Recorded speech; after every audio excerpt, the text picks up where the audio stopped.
नमस्कार, बहुत स्वागत है आपका। आप देख रहे हैं द न्यूज। आपके साथ मैं सृष्टि मिश्रा और हाजिर है पत्रकार जी। पत्रकार जी बताइए, पांचवें चरण के मतदान के पहले एनडीए का शक्ति प्रदर्शन, प्रधानमंत्री नरेंद्र मोदी ने जब वाराणसी से पर्चा भरा उसके बाद ये क्या दिखाता है? और पीएम मोदी ने नया बयान दिया है कि सरकार बनने के बाद इंडिया गठबंधन टूटेगा खटाखट। तो इस चुनाव के पहले खटाखट वर्ड आ गया सामने। बताइए कि पांचवें चरण में कितना पलड़ा भारी किसका?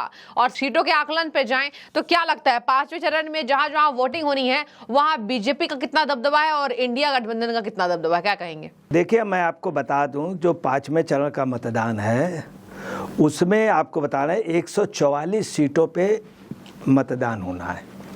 यूपी के अंदर जो हैं वो 14 सीटें हैं। यूपी के अंदर 14 लोकसभा है। इस 14 में यूपी में बीजेपी ने 2014 में 12 सीटें जीती थी, 2019 में 13 सीटें जीती थी। सिर्फ एक सीट इन 14 में कांग्रेस को मिली थी, रायबरेली की।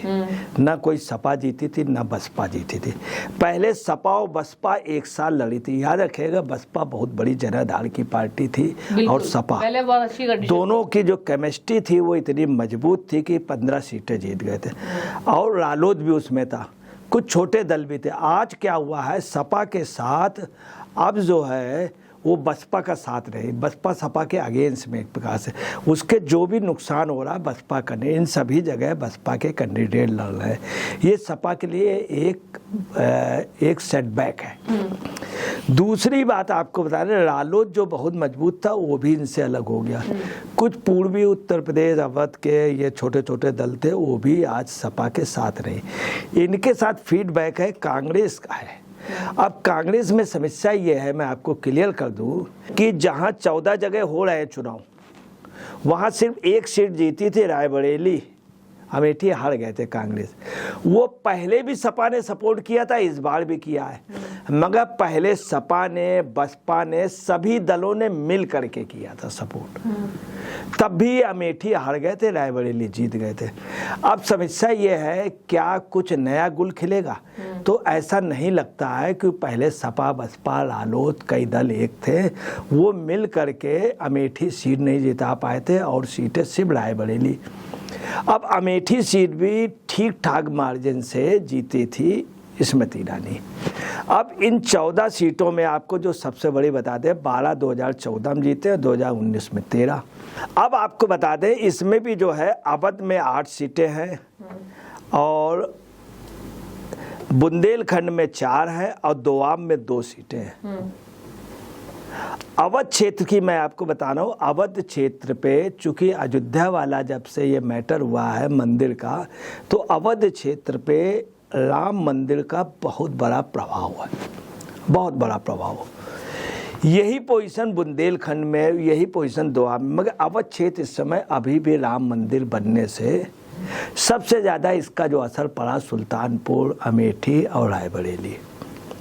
दूसरा क्या हुआ, अमेठी में विकास के कार्य हुए, तो रायबरेली में भी एक मैसेज जा रहा है कि अगर मान लीजिए केंद्र में उनकी, प्रदेश में उनकी, नगर निगम में उनके ग्राम प्रधान, उनके विधायक, उनके ऐसे में मतदाता ही नहीं सोच पा रहा हम क्या करें, क्या इन लोगों को नाराज कहें, हम सत्ता के अगेंस्ट में जाएं कि वो। दूसरी बात है, सोनिया जी के जाने से रायबरेली की जनता मायूस है। दूसरा, रायबरेली की जनता का एक मानना और था कि फिरोज गांधी की ये ज़मीन थी, ये ज़मीन थी और इस ज़मीन में फसल इंदिरा गांधी ने काटी, उसके बाद ये लोग काटते रहे, सोनिया जी वगैरह। उनका ये मानना है कि ये फिरोज गांधी की मजार पे एक बार भी इनके परिवार से कोई नहीं गया, इस बात का उनको दुख है। दूसरा ये है कि वहाँ रायबरेली में डेवलपमेंट नहीं हुआ। अगर देखा जाए सबसे पिछड़े उसमें जिलों में जो चंद उंगलियों में है उसमें रायबरेली था। अमेठी ने डेवलप कर लिया, तो रायबरेली में जो पहले समर्थन था वही, बल्कि पहले से कांग्रेस का कम हुआ है, विपक्ष का। अब आपको बता दें इन सब के बाद क्या पोजीशन है कि 144 सीटें पूरी देश में है, पूरी देश में।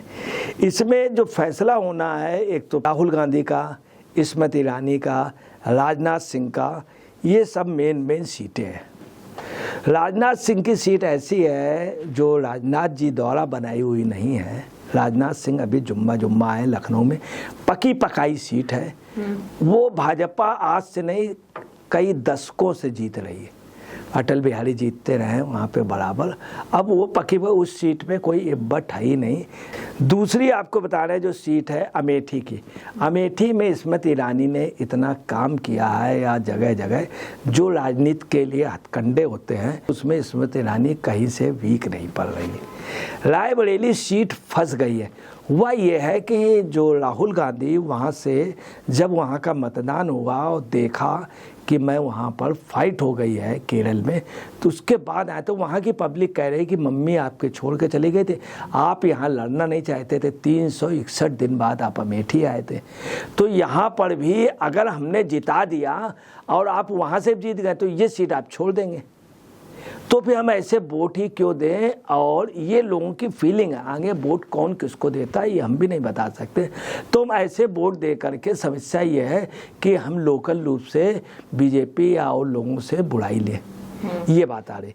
अब आपको बता रहे इधर एक कहानी हुई है, वो कोई नहीं समझ पाया। बीजेपी ने क्या किया है, चौथे चरण से अपने को दूसरी तरफ मोल्ड किया जो इनके वीक पॉइंट थे। इन्होंने क्या किया, जब नामांकन हुआ है, नामांकन में अभी आपको बता रहे हैं अभी तक एक इस तरह की बातें सुनने को मिल रही थी जाट और ठाकुरों में या छत्री नाराज है। तो जब ये वहाँ पे बनारस में आए, मोदी जी ने क्या किया, उनसे काफ़ी दूरी पर यहाँ का चीफ मिनिस्टर था, जानबूझ करके, क्योंकि चीफ मिनिस्टर तो पूरे तन मन धन से लगे, बगल में सिर्फ राजनाथ सिंह रखे गए ताकि छत्री वोटों पे एक मैसेज जो जा रहा था कि छत्री नाराज है तो वो नाराजगी दूर हो। चूँकि राजनाथ सिंह उठापटक में और राजनीति में, सियासत में सबसे माहिर लोगों में, छत्री समाज के बड़े लीडरों में। दूसरा क्या हुआ, इन्होंने दो बातें और कर ली। धनंजय सिंह का पूर्वांचल में अंदर से प्रभाव है, छत्री पूर्वांचल का मजबूत है, एक है। इधर धनंजय सिंह की वाइफ भी मिलने गई और उनसे धनंजय सिंह की वाइफ, धनंजय सिंह ने पूरा सपोर्ट कर दिया। उधर क्या हुआ है, बॉम्बे से जो मंत्री थे उनके ब्रज सिंह जी, वो आ गए, उनसे भी असर पड़ा। कांग्रेस का पूरा वोटर आपको बता रहे पूर्वांचल, रायबरेली, इन सब जगह, मऊ, इन सब जगह इनके साथ आ गया। तीसरा जो मेन वहाँ ताकत थी, इसमें कोई शक नहीं, अतीक थे, अंसारी थे, जो विपक्ष में उनके 4 पाँव में 2 पाँव थे। वो 2 पाँव हटने से आपको बताने विपक्ष के पैर लड़खड़ा रहे हैं, ये एक नई बात आई। इसके अलावा उन्होंने क्या किया मोदी जी ने कि मांझी को, देखिए छोटे छोटे लीडर को, हाँ, कुशवाहा को, और जो इन्होंने नामांकन किया, हाँ संजय निषाद को, इन सबको अगल बगल इन्होंने जो नामांकन किया इतने दिमाग से किया है कि ये बात विपक्ष से कांग्रेस के कार्यकर्ता अपने नेताओं से पूछ रहे हैं, क्या आप लोग ये नहीं कर सकते थे, इतना दिमाग नहीं। इन्होंने क्या किया कि उस व्यक्ति को, जो व्यक्ति हिंदुस्तान के किसी भी वजीर आजम के आगाज पर कभी दिल्ली में गया नहीं, कभी सलूट नहीं मारा, वहाँ के जो शास्त्री जी थे, उनकी इतनी बड़ी पावर थी। नेहरू इस देश के प्रधानमंत्री थे नेहरू जी, और उन्होंने राजर्षि की उपाधि पुरुषोत्तम दास टंडन को दे दी थी, और कांग्रेस में अध्यक्ष पद में जीत गए थे पुरुषोत्तम दास टंडन, मतलब काशी प्रचारणी सभा की, इन सब की। वो मोदी के नामांकन में गए, उघाड़े बदन और धोती पहने हुए जब नामांकन में गए तो लोग देख कर दूसरी अपनी फाइल खुद मोदी, इससे बनारस की जनता में यह गया मैसेज। इन्होंने 2014 में बोला था गंगा माँ ने बुलाया है तो मैं आ गया। इस बार क्या बोला कि मैं उनका गोद लिया हुआ पुत्र, ये सब जगह गया। दूसरी बात शिप से आए ये, और जिस तरह से आरती किया और वहाँ पे घाट पे गए, तो वहाँ पे आपको बता रहे हैं कि बनारस के लोगों ने बना लिया ये अपने ही हैं, जबकि हैं गुजरात के। अब बनारस के लोगों के मानस पटल में आ गया ये अपने हैं, इन्होंने बनारस को वो कर दिया। दूसरा, ये एक समाज को ले गए खटिक को।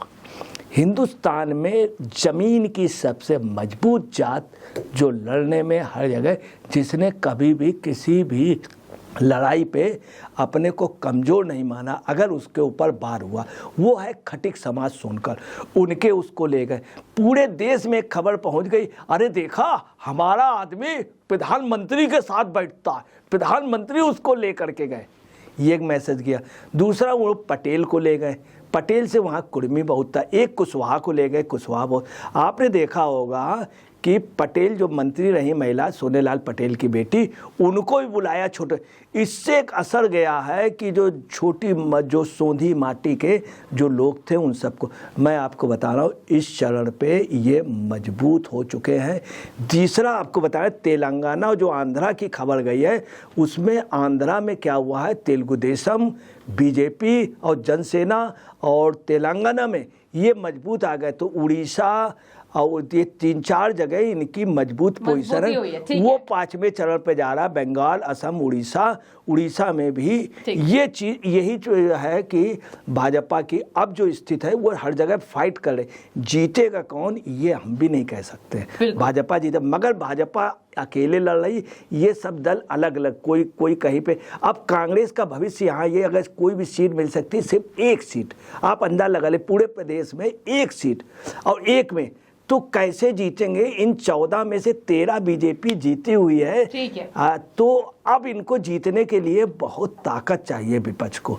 ये आगे मतदाता डिसाइड करेगा। बिल्कुल सही बात है, मतदाता डिसाइड करेंगे। और बातचीत करें तो इन राज्यों में बीजेपी की जो पकड़ है, अमित शाह कह रहे हैं कि 5वें चरण से हमारा जो फाइट होगा और अच्छा होगा। यानी कि 5वें चरण से देखिए दर्शकों 3 चरण और बचे हुए हैं, 4 चरण बीत चुके हैं, तो 5th चरण अभी बिल्कुल आने वाला है। और 5th, 6th एंड 7th तीनों चरणों में बीजेपी को कितने वोट मिलेंगे, खैर ये तो खैर 4 जून के नतीजे ही बताएंगे। लेकिन संजय निषाद जैसे लोगों को साथ में लाकर एक छोटे छोटे दल के नेताओं को एनडीए ने शक्ति प्रदर्शन में दिखाया है, तो ये 5वें चरण के मतदान के पहले एक स्ट्रैटेजी मानी जा रही है। आपकी क्या राय है, जरूर रखिएगा। शुक्रिया।